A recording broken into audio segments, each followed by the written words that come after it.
¿Cómo están ustedes? Bienvenidos a una nueva edición de CNN Invita. Si ustedes recuerdan, la semana pasada tuvimos en esta mesa a los autores de aquel libro que se llama El Otro Modelo, una mirada crítica respecto al modelo económico actual y desde el punto de vista de ellos probablemente muy cambiable para futuro, y nosotros quisimos traer precisamente a la contraparte.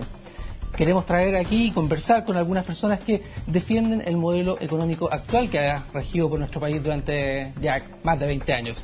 Está con nosotros la historiadora Patricia Arencillo Clavel. ¿Cómo está usted? Hola, Gustavo.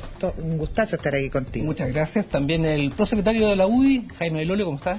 Hola, Gustavo. Un gusto estar por acá. Y el ex ministro de Hacienda también, Rolf Rüders. ¿Cómo está, señor Rüders? Muy bien, gracias. Bueno, algunos de ustedes vieron el programa precisamente de la semana pasada y, sí, claro. Y estábamos hablando es que antes... Todos tus programas son buenos, Gustavo. Le agradezco, Patricia, por el cumplido. Pero me imagino que se dieron cuenta de que efectivamente el libro que proponían estos 5 autores no era un libro fundacional ni operativo, tal como lo fue en su momento El Ladrillo, bajo el punto de vista ideológico, económico de Milton Friedman, ¿no?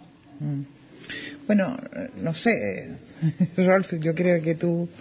Lo que pasa es que efectivamente El Ladrillo resultó ser un libro fundacional, en realidad ni siquiera era libro, en su origen una especie de programa que se preparó para cualquier gobierno que pudiera... Varios hermanos y varias personas trabajaron en distintos escritos en distintos lugares. En distintos lugares y qué sé yo, ¿verdad? Y la idea era más bien tener algo listo si es que, ¿verdad?, el gobierno de Allende se caía, digamos, y se reemplazaba por otro, ¿verdad? Y no fue hecho, en realidad, El Ladrillo no fue hecho para el régimen militar. Después resultó ser así, pero las personas que hicieron El Ladrillo no lo hicieron para el régimen militar. Tan cierto es, Rolf, que el que llevó, digamos, la batuta ahí, que era Sergio Castro, no sabía para qué él y todos los demás no sabían para qué estaban escribiendo el libro, porque ese era un secreto, bueno, un secreto que se ha develado posteriormente, entre el almirante Merino y Roberto Kelly y Emilio Sanfuentes, que fueron los coordinadores. En un momento estábamos en octubre del año 72, en pleno paro de octubre, y cuando un grupo de civiles van donde Merino y le dicen: yo creo que es necesario ya que este gobierno no va para más, el caos económico, social, político es indesmentible, ¿qué podemos hacer? Yo creo que las Fuerzas Armadas tienen que movilizarse. Entonces, ya en el 72 fueron a hablar 72, y Merino le contestó: bueno, ¿y qué hacemos? De decir, ya nos tomamos el gobierno, ¿y qué hacemos? Y frente a eso, Roberto Kelly, que es el hombre clave, le dice: bueno, no se preocupen, nosotros vamos a preparar un programa económico. Y es ahí donde surge. Lo que pasa es que ya estaban reuniéndose, ¿verdad? Los Chicago Boys estaban reuniendo separadamente, qué sé yo, y en eso, ¿verdad?, se produce esa conversación de Kelly con Merino, ¿verdad? Y entonces Merino en el fondo le encarga a Kelly, pero en secreto. La gente que estaba trabajando en El Ladrillo no sabía que estaban preparando un programa para... Pero sin duda fue bastante más fácil poder llevar a cabo este modelo económico, considerando que no tenía que pasar ni por Congreso, ni por diputados. Es mucho más difícil, porque había un gobierno militar. Lo primero es que de hecho, el mismo Milton Friedman, de quien se acusa, además de cuestiones que obviamente no tuvo absolutamente nada que ver, escribió en un libro, y a mí me tocó hacer la traducción, así que bueno, este es el libro, después se lo podemos regalar, digamos, a quien lo quiera, que él dice lo siguiente: el real milagro de Chile no es cuán bien le ha ido económicamente, el verdadero milagro es que una junta militar haya querido ir contra sus principios e instaurar un libre mercado diseñado por seguidores de dicha idea. Y los resultados fueron espectaculares.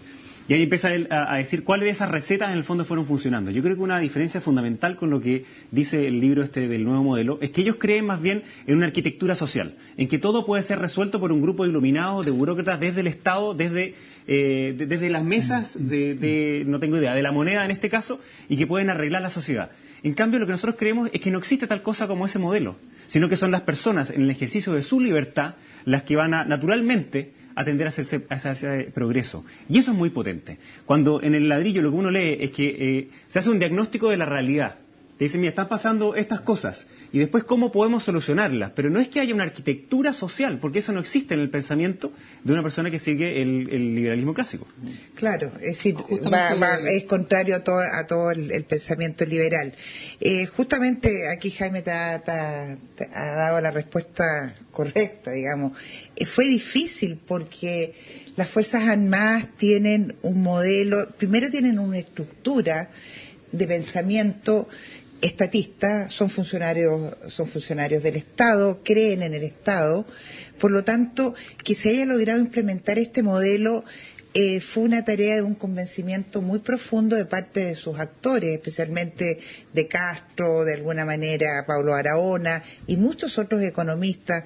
Yo creo que Rolf también en su momento, aunque fue ya más posterior, Fernando Lenis, que si bien no era Chicago, fue el primer ministro importante que lo implementó en el año 75. Entonces, hay una mentalidad estatista y hay un programa económico absolutamente nuevo, porque todavía ni siquiera este modelo se había implementado en Gran Bretaña, no había tenido el éxito que va a tener con la Thatcher, ni el éxito que va a tener, ¿no es cierto?, en Estados Unidos con Reagan. Esta es la primera vez que en Latinoamérica y en el mundo se implementa un modelo que en definitiva es tan exitoso que no solo dura los 15 años del gobierno militar, sino que se extiende 20 años de la concertación, y justamente hoy día está puesto a prueba, a mi juicio, con mucha legitimidad, digamos, porque obviamente que las cosas van cambiando, pero que obviamente para poder producir ese cambio de modelo habría que tener muy claro cómo era la economía chilena anteriormente. De hecho, Friedman viajó a Chile y se reunió precisamente con el general Pinochet en su oportunidad también para... presente en esa reunión. Exactamente, por eso. Sí. Él se reunió Pinochet se reunió con Friedman y escuchó a Friedman y luego le pidió, no dijo nada, ¿no? Y simplemente le pidió un escrito sobre las ideas que estaba recomendando Friedman. Pero quizás más importante, te fijas, es que en el momento en que Friedman se reúne con Pinochet ya había tomado la decisión de adoptar básicamente el ladrillo como su base de reformas del sistema económico chileno, ¿verdad? Entonces, no es, ¿verdad?, de que Friedman haya influido en Pinochet. Pinochet ya había tomado la decisión, y la decisión la tomó en base al ladrillo, que es un documento escrito por economistas chilenos, ¿verdad? Exactamente. Y con muy poca, la verdad, es muy poca influencia de Milton Friedman. Pero precisamente había sido gestado por todas las críticas que venían de un gobierno precisamente muy estatal, donde pasaban todas las decisiones por el Estado, todas las funciones también por el Estado. Entonces, claramente también este libro da cuenta de que el Estado tiene que jugar un rol menor y darle la libertad. Claro, es como lo más fundamental, aunque aquí tenemos un economista, pero... Fíjate que yo creo que no me gusta la palabra menor, ¿te fijas? Porque el Estado en el Estado es subsidiario, claro, pero juega un rol muy importante en el sistema, muy importante en el sistema. Lo que pasa es que es un rol menos amplio, es un rol que interfiere, nos da, exacto, es subsidiario, interfiere menos, nos da en las acciones de cada labor productiva. Sí, pero quizás lo más importante, por ejemplo, yo creo que una de los puntos más esenciales, lo que se hizo el año 75. Lo primero que se hizo, libertad de precios. Existían, yo estudiaba y me reía un poco viendo la lista de precios en el diario oficial. Hot dog con mayonesa, 100 pesos. Hot dog con mayonesa y ketchup, 110. Y así sucesivamente, sin un listado de precios que se mantenía permanentemente. Lo que se hizo en el año 75 fue decir, señores, libertad de precios. Si usted quiere producir zapatos y los quiere vender a 200 pesos, a 500, a 1000, es un problema suyo. Usted tiene que competir, por lo tanto tiene que producir y producir bien. Entonces, es un cambio, a mi juicio, lo más importante de esta transformación estructural en la economía chilena es el cambio de mentalidad, que es el que estamos viendo hasta el día de hoy. Una cosa que yo creo que es súper importante si uno quiere entender el proceso que nosotros no llegamos a lo que dice Patti de un día para otro, ¿verdad? No llegamos a que el Estado fijara todos los precios y decidiera todas las producciones y qué sé yo de un día para otro. Nosotros llegamos a eso a través de un proceso bastante largo que empezó en realidad 80 años antes, ¿te fijas? Y para entender por qué los militares optan por el ladrillo, hay que entender que nosotros tratamos antes de hacerle reformas al sistema que no estaba funcionando bien. Nosotros teníamos una economía mixta en los años 50 que no estaba funcionando bien. Entonces se proponen distintos programas, ¿no? La misión Klein-Sachs, claro, viene la misión Klein-Sachs primero, ¿verdad? En la época de Ibáñez, ¿verdad? Después viene el intento de Jorge Alessandri. Bueno, quisieron trabajar dentro del programa de gobierno de Jorge Alessandri en el programa económico también, ¿no? Bueno, no es que quisieran, ¿no? Déjame primero terminar la idea, luego entramos. Entonces, ¿verdad? Jorge Alessandri, después viene el programa de reformas de Frey, después viene la Unidad Popular. Bueno, y en vez de mejorar, cada vez íbamos de peor en el peor. Fíjate que en el año 1900 el PIB nuestro per cápita por persona era el 50% de aquel de Estados Unidos, el 50% de aquel de Estados Unidos. Y en ese momento, en el año 73, estábamos en el 22% del de Estados Unidos. O sea, nos iba mal y nos iba cada vez más mal. Se hicieron distintos intentos. Entonces los militares dijeron, bueno, ¿qué es lo que no hemos probado? Exactamente. ¿Qué es lo que no ¿Cuál hemos es el probado? verdadero nuevo modelo? Yo creo que esa es una cuestión importante, porque cuando algunos vienen con las recetas de como si fuera nuevo modelo, pero no son más que las antiguas y fracasadas ideas. Entonces, cuando dice Rolf que no puede ser que no haya Estado, sino que tiene que ser uno justo, uno que obviamente regula. Si nadie está diciendo acá de que tiene que haber ausencia total de una regulación, por supuesto que la tiene que haber, y es importante. Ahora, eso no significa que sea ni asfixiante ni totalizante, sino que tiene que ser en su justa medida. Y yo creo que parte de las transformaciones que se hicieron, sobre todo al principio de los 75, tenían que ver con algo que era muy dañino para las personas, que es la inflación. Sí, pero la autorregulación fue una de las cosas claves que ha hecho que se cuestione precisamente al modelo actual, ¿no? Bueno, en la crisis del 83 yo creo que vino una gran regulación y autorregulación, y yo creo que ahora la mala regulación tiene costos. En el fondo es saber que una regulación tiene costo, no regular también tiene ciertos costos.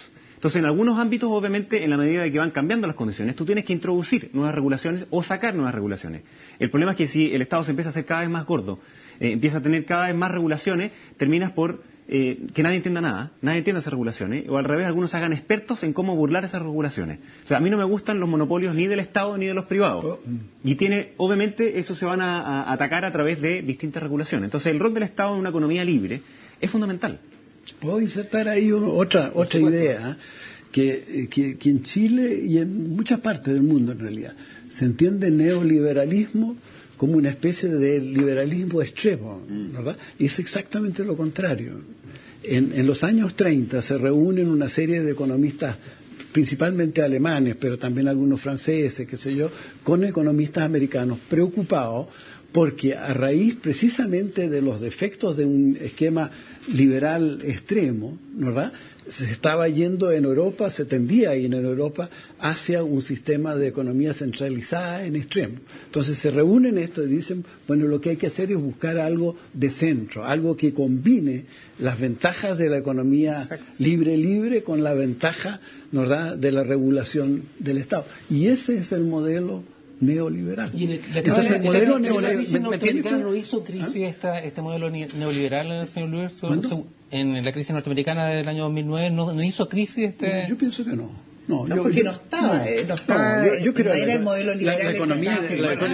La economía americana no está en crisis, sufrió una pequeña caída del PIB y se ha demorado en salir, es cierto, ¿verdad? Porque precisamente por muchas de las regulaciones, no en el ámbito financiero, en que a lo mejor sí faltaba alguna regulación, pero en otros ámbitos, ¿verdad?, la economía no estaba funcionando bien. Porque,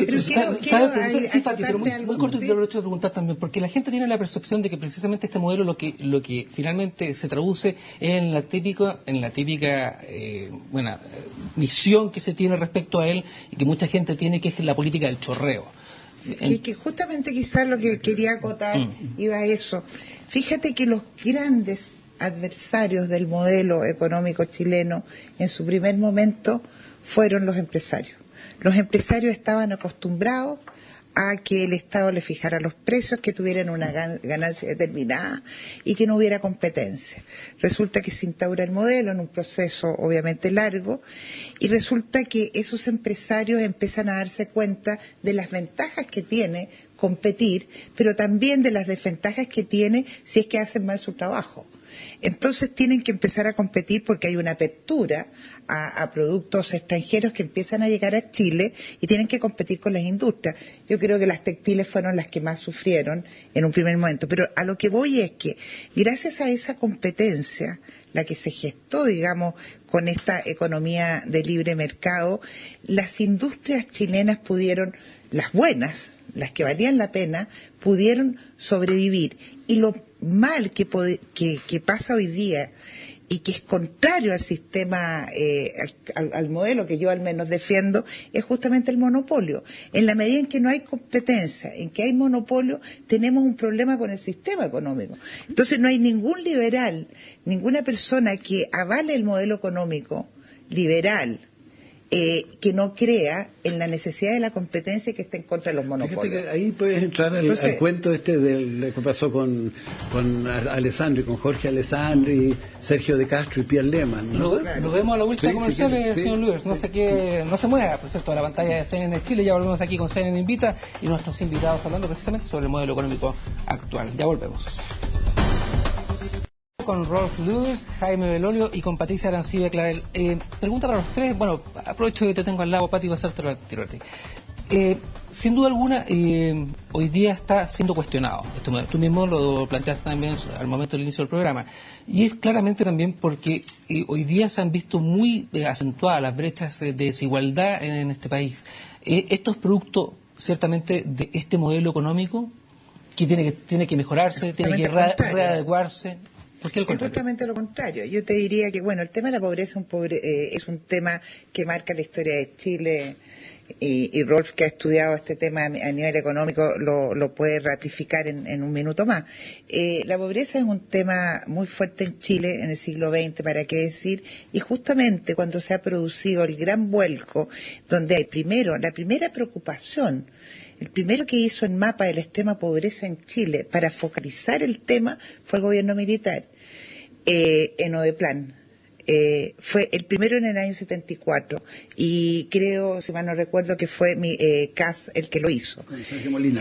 Con Sergio Molina. Es decir, la primera preocupación real, concreta, científica, entre comillas, del tema de la pobreza se da en el gobierno militar. Y luego, la implementación en este proceso del modelo económico, justamente lo que hizo fue gestar a esta nueva clase media que hoy día la vemos, ¿no es cierto?, movilizándose, muchas de ellas en la calle, y que antes ni siquiera en el otro modelo no hubiera tenido ni siquiera la posibilidad de llegar a... Pero estos son productos de los cuestionamientos precisamente a este modelo económico. Sí, pero vamos avanzando. A ver, espérate, mira, te doy cifra. En el año 1850, la pobreza en Chile era 95%.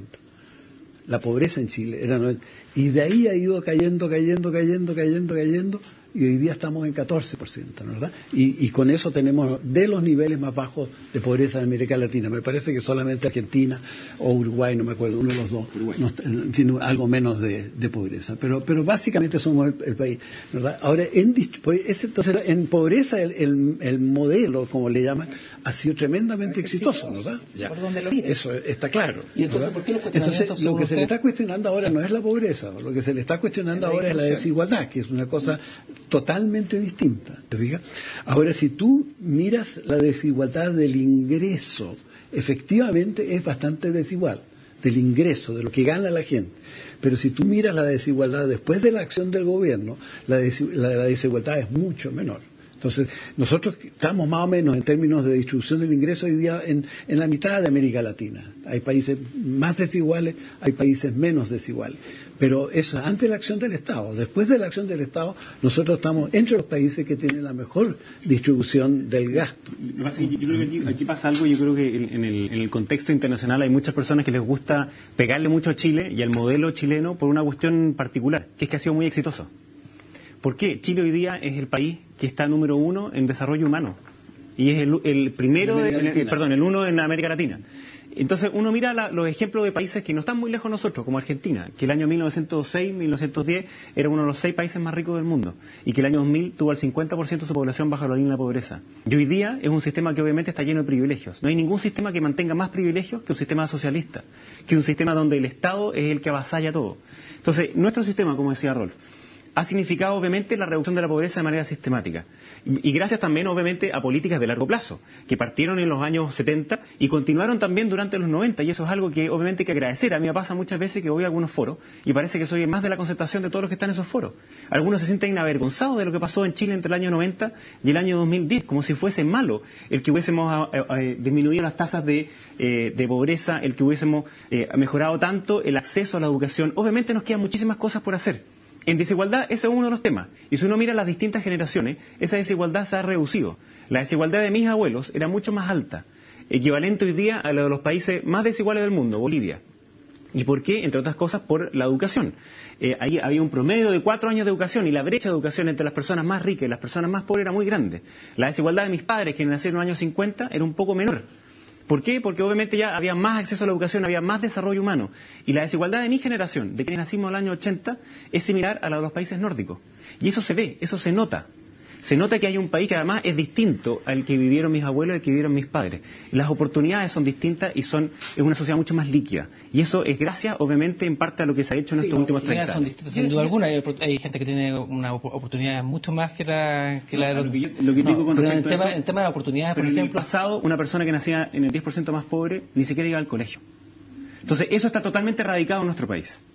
Obviamente tiene que hacerlo mucho más rápido. Esto es un avión que va subiendo y estamos en etapa de turbulencia. Quizás necesitamos bajar el avión, reparar las alas y las turbinas, pero no botar el avión. El tema de educación fue un tema fundamental en el ladrillo. De hecho, ahí se habló precisamente sobre la privatización. Ahí se habló sobre la educación. A ver, no es la privatización de la educación, es la ampliación de la cobertura por medio de un sistema, en vez de manejo estatal de los colegios, de un subsidio, digamos, nos da a los alumnos, nos da que no lo reciben. Y entregando la oportunidad a los privados también para por el concepto de libertad de enseñanza básica. De hecho, los privados siempre tuvieron un rol muy importante en la educación. Y existía el colegio subvencionado desde principios de siglo también. Yo quisiera volver al tema de la legitimidad que tiene el planteamiento de diversos modelos. Digamos, estamos en una sociedad democrática y de hecho, han salido 3 libros últimamente cuestionando precisamente. Y es muy importante, digamos, que se platee. Pero el tema aquí es que, perdón, yo soy historiadora, pero siento que lo que falta es conocimiento histórico. Es decir, si nosotros nos trasladamos al Chile del 70 o al Chile del 60 y analizamos el sistema económico existente, que como muy bien explicaba Rolf, venía de un proceso que fue llevando al estatismo extremo, nos damos cuenta lo que significó para Chile. Un caos total, que es absolutamente innegable, que no tiene que ver con una mirada ideológica, sino con una mirada de realidad. Entonces, y las movilizaciones sociales. Pero espérate, y lo técnico, estos iluminados de que hablaba Jaime, es decir, personas que son absolutamente teóricas, que están en su gabinete o en la universidad o en cualquier centro de estudio, pensando, digamos, un país desde arriba, sin darse cuenta que lo que importa es lo que las personas quieren consumir, lo que las personas quieren viajar, es decir, lo que la sociedad les está entregando para que libremente accedan. Las movilizaciones, entonces, que son las movilizaciones sociales son justamente y esto es lo paradójico, es la paradoja de la modernidad. Es decir, yo me lo explico así, es decir, cómo una sociedad en un momento determinado ha logrado gestar una clase media emergente cada vez mayor, que obviamente quiere más, porque el ser humano, la naturaleza humana, siempre busca más. Pero, ¿quiere más o quiere lo justo? No, quiere más. Yo creo que la gente, la mayoría de los chilenos se ha dado cuenta de los beneficios del sistema para ellos. En términos económicos, están ganando más, ¿verdad? Pueden tener un estándar de vida muchísimo más alto que tenían antes. El consumo se ha multiplicado por 3 en los últimos 25 años. O sea, es brutal el mejoramiento, ¿verdad?, del estándar de vida del chileno. promedio del chileno se da cuenta de eso. De acuerdo al Producto Interno Bruto, hoy día, señor Luis, por ejemplo, un sueldo mínimo de 210.000 pesos es justo para una familia. Lo que pasa es que una familia probablemente... Considerando que se aprobó hoy día en la noche. Sí. Lo que pasa es que el salario mínimo es simplemente una especie de vara, ¿verdad?, que se da, pero es obvio que la mayoría de las familias no pueden vivir con 210.000 pesos, y tampoco lo pretende. El salario mínimo no pretende eso, ¿eh? Pero déjame volver un poco a la esencia. Yo creo que los chilenos se dan cuenta de eso. Los chilenos también valoran la libertad. Hoy día el chileno tiene una libertad para escoger que nunca la tuvo antes. Hoy día cualquier chileno puede optar, ¿verdad?, en su vida por su propia carrera con un grado de libertad que antes simplemente no lo podía hacer, estaba absoluto. Entonces había un cambio muy grande en todo eso, y yo creo que el chileno medio se da cuenta de eso, pero se han generado unas tremendas expectativas. Ahora, la libertad de escoger dentro de las posibilidades. Por ejemplo, en el tema educacional, no todos tienen la libertad, se pueden escoger, pero obviamente la accesibilidad es distinta. Es que espérate, porque cuando se habla de educación se mezcla todo, ¿te fijas? Entonces, las demostraciones básicamente los lideran los universitarios. ¿Verdad? Los primarios y secundarios también de vez en cuando participan, pero básicamente son los... Ahora, los primarios y secundarios tienen educación gratuita en Chile. Tú vía el sistema de voucher tienes básicamente educación gratuita. Entonces, el problema de la educación gratuita es de los universitarios. Y los universitarios, y ahí voy a ser políticamente incorrecto, los universitarios no debieran recibir educación gratuita porque ellos reciben el beneficio de la educación en mayores sueldos. Entonces, ¿verdad?, si yo estudio ingeniería, yo voy a ganar mucho más plata. Y es lógico que yo tenga que pagar. Ahora, que me den un crédito, si no tengo los recursos para financiar la educación. Pero lo lógico es que esa educación, ¿verdad?, la pague el universitario, no la pague la sociedad. Y desde ese punto de vista, entonces, ¿por qué ese tipo de movimientos, los movimientos estudiantiles, le cambiaron precisamente la agenda a este gobierno, Jaime? Yo no creo que le hayan cambiado la agenda. Yo creo que este gobierno... claramente se la cambiaron. Pues, yo creo que las movilizaciones no estaban dentro de lo... Bueno, por supuesto, no estaban previstas por el gobierno. Lo que yo te digo que no cambiaron era que la educación es un eje muy importante. Lo que pasa es que este gobierno estaba haciendo una pega que yo creo que se retoma ahora, que es que si queremos invertir en igualdad de oportunidades, lo que hay que hacer no es invertir en la educación superior, sino que es invertir en la educación preescolar, porque es allí donde se producen esas diferencias. Entonces, como decía Rolf, efectivamente, quienes estudiamos en la universidad, hay algunos que te dicen, no, que en los 70 era gratis, entonces era muy buena. Oye, pero si el 70% de la gente, el 70% estaba afuera, o sea, no podía entrar ni siquiera a la universidad. Entonces, es absurdo decir de que ahí había mucha gente súper igualitario, cuando era solo una elite la que entraba. No hay ningún sistema más de elite que los sistemas estatistas, porque son ellos los que permiten a dedo decidir quién puede subir y quién no puede subir. Entonces, ¿tienen razón los jóvenes por haber estado reclamando en las calles? Yo creo que en parte sí tenían razón. ¿Sabe por qué? Porque a mí me tocó ser presidente de la FEUC el año 2003. Y en esa me tocó ir al Congreso a discutir sobre el crédito universitario. Existe una cosa que se llama el crédito solidario, que es una tasa del 2% y donde tú pagabas solamente una parte además de tu salario. Y además durante una cierta cantidad de tiempo, y si después, o si no, se te condonaba la deuda. Y solamente para las universidades del Consejo Rectores. Nosotros dijimos, ¿sabe qué? Esto es injusto. Discrimina a estudiantes como si fueran de primera y segunda categoría. Y los estudiantes de los CFT, de los IP, son quienes más lo necesitan. Y nosotros abogamos por un crédito con aval del Estado, que fuera contingente al ingreso y con tasa reducida. Y que además los jóvenes que vinieran del 40% más pobre tuvieran beca total. No solamente beca por el arancel nominal, que se llama, o el arancel de referencia, porque obviamente hay una brecha entre el arancel de referencia y el arancel real. Entonces, esos son los problemas que realmente le afectaban a muchos de esos jóvenes. Esa ley no se hizo completa, como nos habría gustado a nosotros, se hizo media, pero permitió que muchos jóvenes entraran a la universidad. Pero se les escondió información. Y nosotros les pedimos muchas veces que se le entregara información a esos jóvenes de, por ejemplo, cuántos años se demoraban en salir de sus carreras. Porque en teoría, quienes estudian Derecho se demoran 5 años. Pero ¿sabes qué? No se demoran 5 años, se demoran cerca de 8 años. Entonces, si un joven antes de estudiar Derecho supiera que realmente se demora 8 años, podría escoger entre Derecho y Medicina, quizá, que se demoran efectivamente los 7 años que dice que dura la carrera. Y así sucesivamente, con las tasas de empleabilidad, con las tasas de los salarios y otras cosas más. Entonces, ha faltado en la educación superior muchas cosas, pero yo creo que poner solamente el eje en el financiamiento es como ver un iceberg donde la punta del financiamiento, pero abajo... Perdona, más allá de la educación, porque a mí me gustaría volver a lo que dijo Jaime a mi juicio, muy bien al comienzo del programa. A ver, es cómo se mira a nivel macro, digamos, este problema, porque hay una diferencia tan sustantiva entre el modelo de libre mercado, que es el que le ha dado a Chile, digamos, el nivel en que está, le ha dado esa fuerza, con el otro modelo, digamos, que a lo largo de la historia ha mostrado también su fracaso, es decir, en mayor o en menor grado, viéndolo en muy macro, es decir, piensen ustedes que la caída del muro de Berlín se produjo, digamos, no se produjo por las armas ni por una guerra, se produjo porque justamente el sistema económico que sustentaba fue el derrumbe del modelo, sí, pero y ahora nos quieren poner ¿Estas nuevas propuestas son las mismas, crees tú? No, obviamente que no. Y ahí quería yo apuntar y decir lo siguiente: todo modelo nunca es estático, y eso yo creo que lo entendemos cualquier persona, es decir, pasan por épocas, y obviamente los modelos pueden mejorarse con el tiempo, porque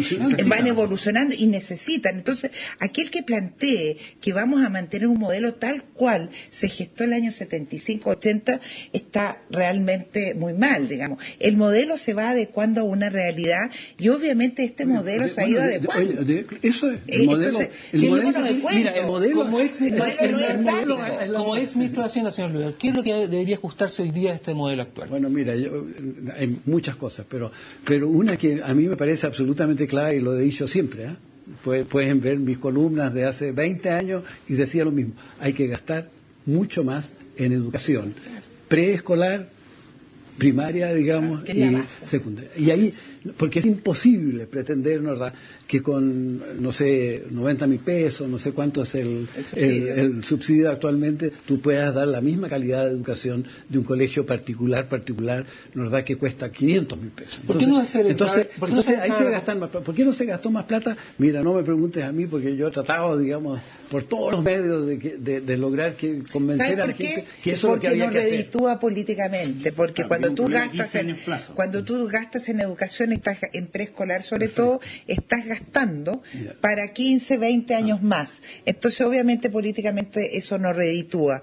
Sin embargo, y perdón, esto es lo más incorrecto políticamente, pero debo decir que en el gobierno militar, justamente donde más se puso el foco fue, por ejemplo, en el tema de salud de niños, la mortalidad infantil, es decir, se centró en lo que daba el menos rédito de todo, pero era salvar vidas humanas. No se gastó suficiente plata en educación. No, de acuerdo, es decir, básica. No, yo comparto esa mirada.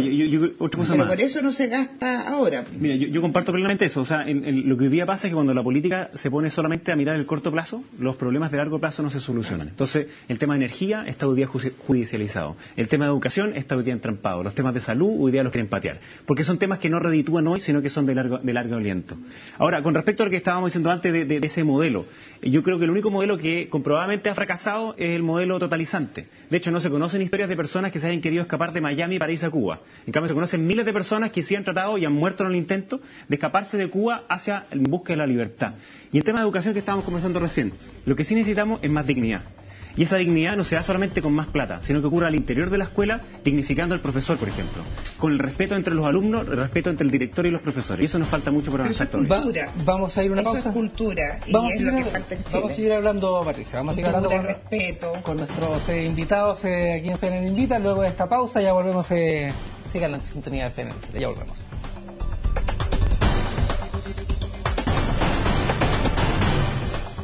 Seguimos en CNN Invita junto a nuestros invitados Patricia Arancibia Clavel, Jaime Belolio y Rolf Ludes. Usted, señor Ludes, me quería decir algo luego que... Me interesaba destacar que el ladrillo, ¿verdad?, que es como la pieza fundacional del modelo económico actual, es un escrito exclusivamente económico, ¿verdad?, y económico-social, pero no político, no tiene ni una palabra del sistema político. En cambio, el otro modelo, que es el que se pretende, ¿verdad?, que reemplace al modelo, es un libro que en su fundamento es de origen político, ¿verdad?, se refiere principalmente a los asuntos políticos.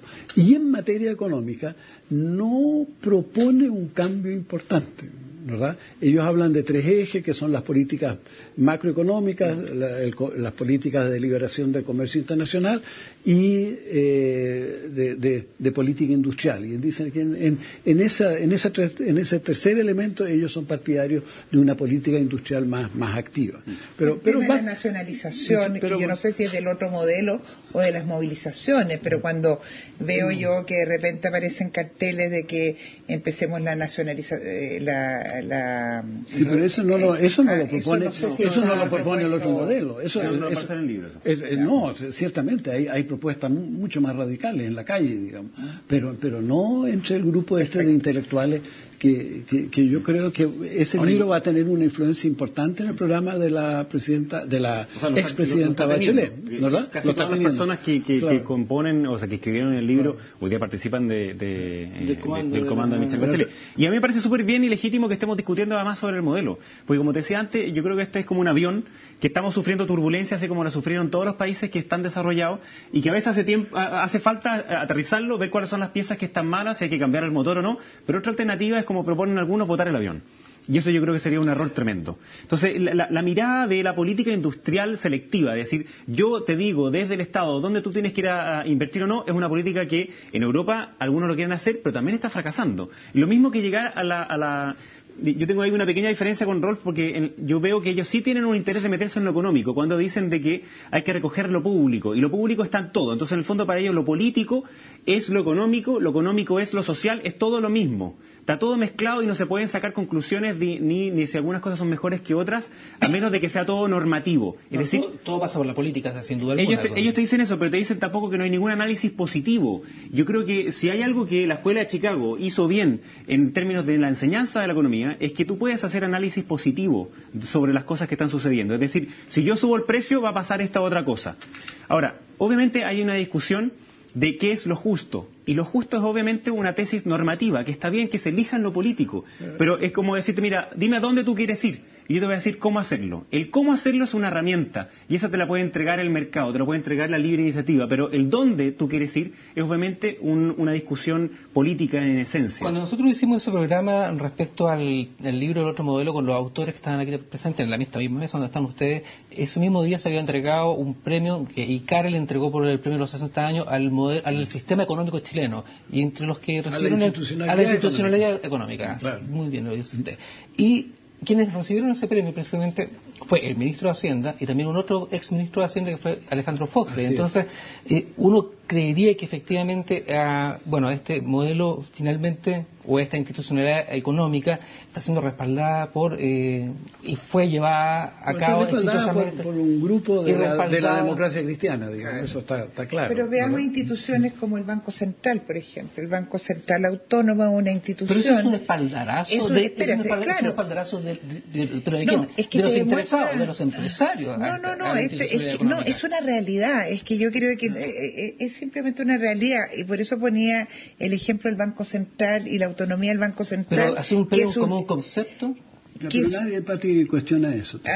Es que justamente eso voy. Nadie cuestiona, digamos, que en 1989 se gesta una nueva institucionalidad para el Banco Central y que es autónomo del poder político. Por eso tienes razón tú, cuando se quiere mezclar lo político con lo económico podemos tener problemas serios.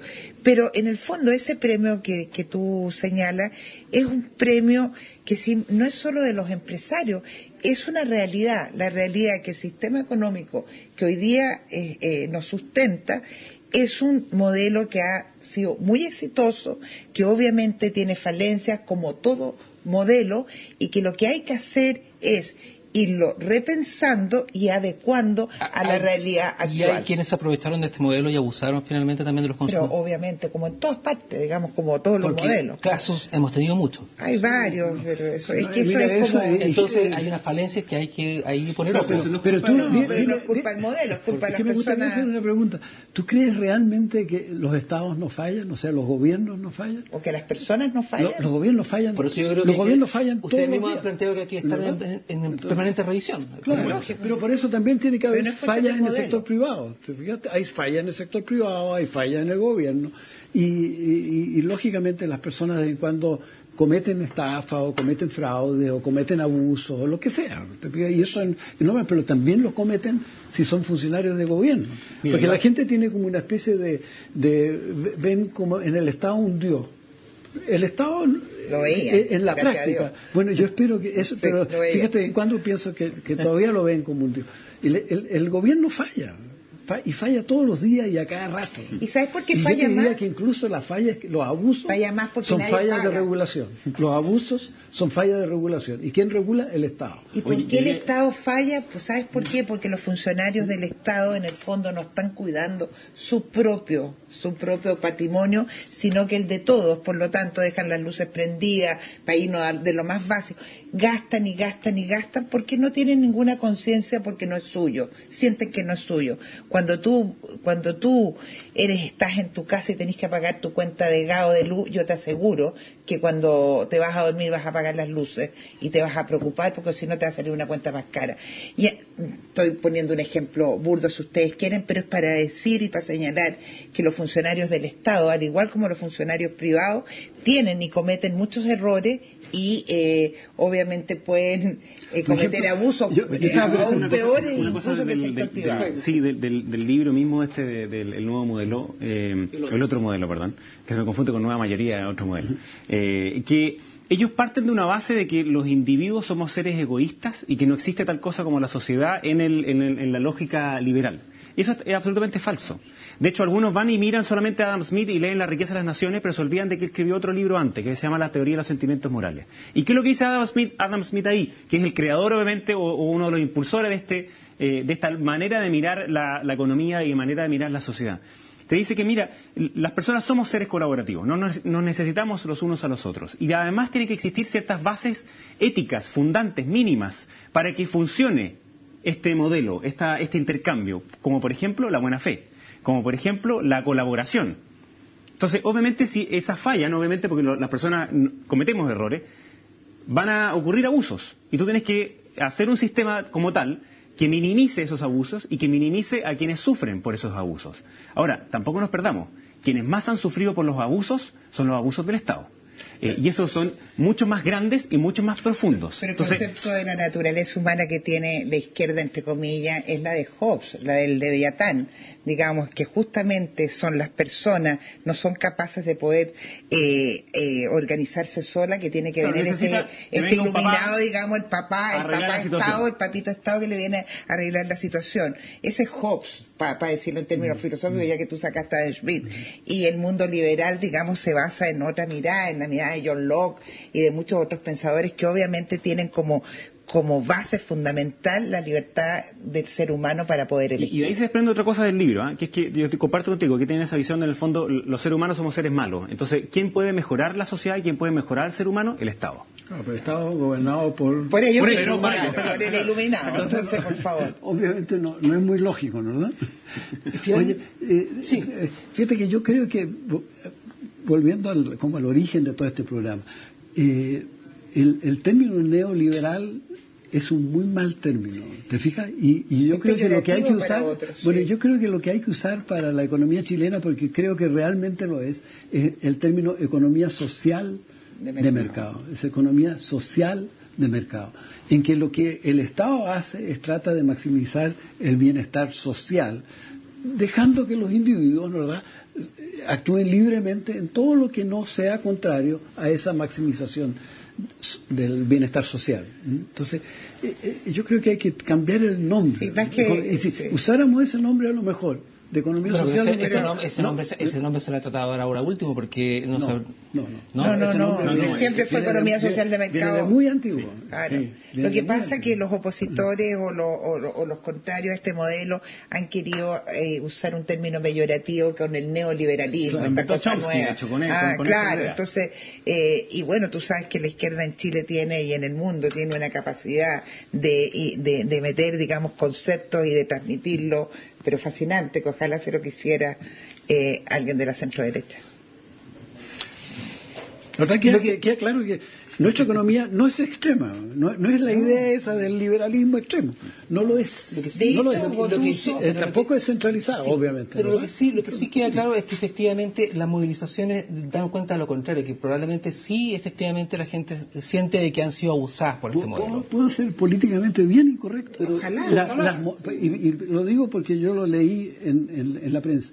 La Camila, ¿cómo se llama? Vallejo, ¿verdad?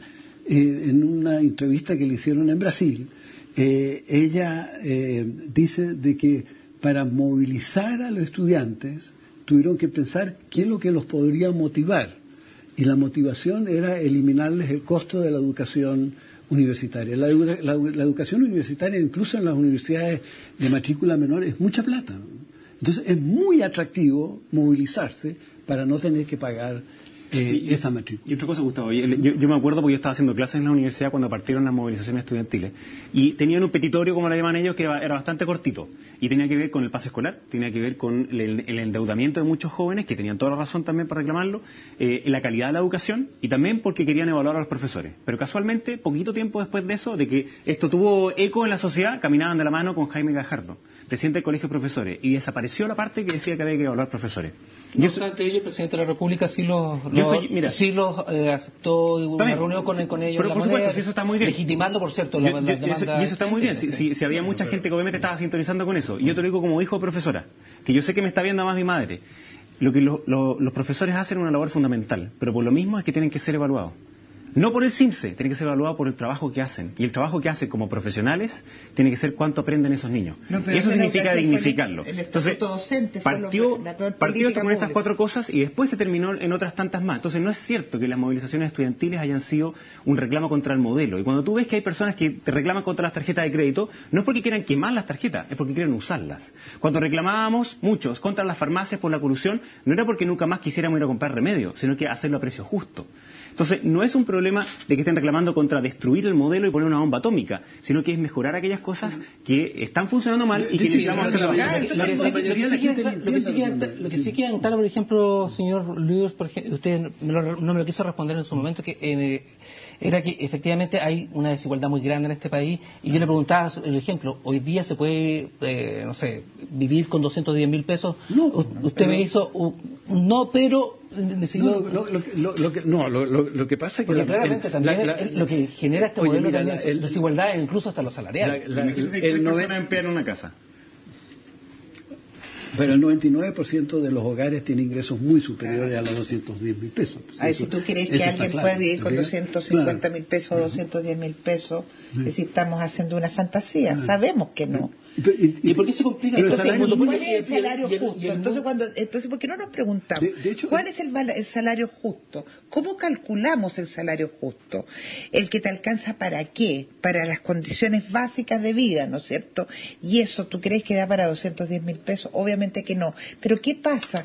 El país es como una casa, como tu hogar, donde tú tienes un presupuesto, porque si nuestro presupuesto del Estado fuera lo suficientemente generoso, obviamente sería maravilloso, pero ese presupuesto que nosotros le damos al Estado y esos impuestos que le damos al Estado corresponden justamente a nuestro trabajo. Entonces, este es un círculo tremendamente complejo e interesante. Entonces, venir a decir, ¿es justo 210.000 pesos? Obviamente que no es justo. Pero ¿qué es lo justo? ¿Es justo que el 10% de la población más rica de este país gane lo mismo que la... Es que sabes que para mí el tema nunca ha estado en que tú ganes, si tú ganas 5 millones de pesos y yo gano 1 millón de pesos, yo no tengo ningún problema que tú ganes 5 millones de pesos. Ojalá que los ganes. En una de esas son 10, no sé. Pero ese no es mi problema. Mi problema es que yo no tenga las condiciones para poder desarrollar mi trabajo y quedarme contenta con lo que yo gano. Si quiero ganar más, tengo que trabajar más, obviamente. Pero yo no me problemo si tú ganas 5, 10, 15, 20 o 30 más que yo. Ese no es el problema. A mí me gusta hacer una pregunta siempre. Si permitir que algunos ganen más, ¿verdad? Le mejora mucho la situación a la gente de bajo ingreso. ¿Vale la pena hacerlo? Yo supongo que la respuesta es sí, ¿te fijas? Y eso es lo que ha pasado en Chile, ¿te fijas? El alza ¿verdad?, del estándar de vida general ha sido posible porque también subieron los ingresos de las personas. Unos pocos tienen más, entonces finalmente... Pero déjame volver a repetirte, durante los últimos gobiernos, ¿verdad?, y ya estamos hablando de casi los últimos 30 años, algo así, durante los últimos gobiernos, la distribución del ingreso en Chile ha mejorado en el sentido de que las diferencias se han hecho menores. Y hay un libro muy bueno de Claudio Zapelli, ¿verdad?, que ilustra ese caso, ¿verdad?, y justo con el ejemplo que tú diste. Entonces, nosotros tenemos una distribución del ingreso que está mejorando, entre comillas, y al mismo tiempo hemos disminuido brutalmente la pobreza del 50% al 14%. Entonces, el modelo en eso ha sido extremadamente exitoso. Y déjame... Ahí, en los últimos, no sé, pero 40 años, algo así, de 100 países en desarrollo que podrían haber llegado a ser desarrollados, solamente 10 han logrado llegar a ser desarrollados. Y a todos se les produjo lo que se conoce como el síndrome de los $15,000, ¿te fijas? O la trampa de los Estados Unidos. Y nosotros estamos en eso, ¿verdad? Y yo creo que hay que tener mucho cuidado de no caer en esa trampa, para poder llegar a ser desarrollado. Yo lo que quería decir es que la mejor manera de subir los salarios es a dos vías. La primera de ellas es que tengamos mejor educación y nuestros trabajadores sean más productivos. Y la segunda manera es que tengamos más empleos. Y eso lo saben hoy día los trabajadores de la construcción, lo saben los trabajadores de la minería, lo saben los trabajadores de la agricultura. Hoy día ellos tienen mejores salarios y se los pelean, los van a buscar. Yo vivo en Buin, yo sé cómo los van a buscar en un bucecito ahí para llevárselo a la minería por el doble del sueldo que ganan. Y eso hace muy bien, porque además se respetan mejor los derechos laborales. Y eso es parte de este modelo que tenemos que seguir impulsando. Ok, se me ha pasado volando el tiempo y yo les quiero agradecer a los tres que hayan estado conmigo conversando de este tema súper interesante que yo creo que va a haber por debate durante mucho tiempo, sobre todo que está ya entrando precisamente en la arena política este tipo de discusión. Así que le quiero agradecer a Patricia Arancibia Clavel, a Jaime Bañuelos y a don Rolf Llull, que ha estado con nosotros hoy día en CNN Invita. Gracias a ti. Y a ustedes, por cierto, la sintonía también, que es en las pantallas de CNN Chile con nuestra programación. Nos vemos en una próxima oportunidad. Gracias.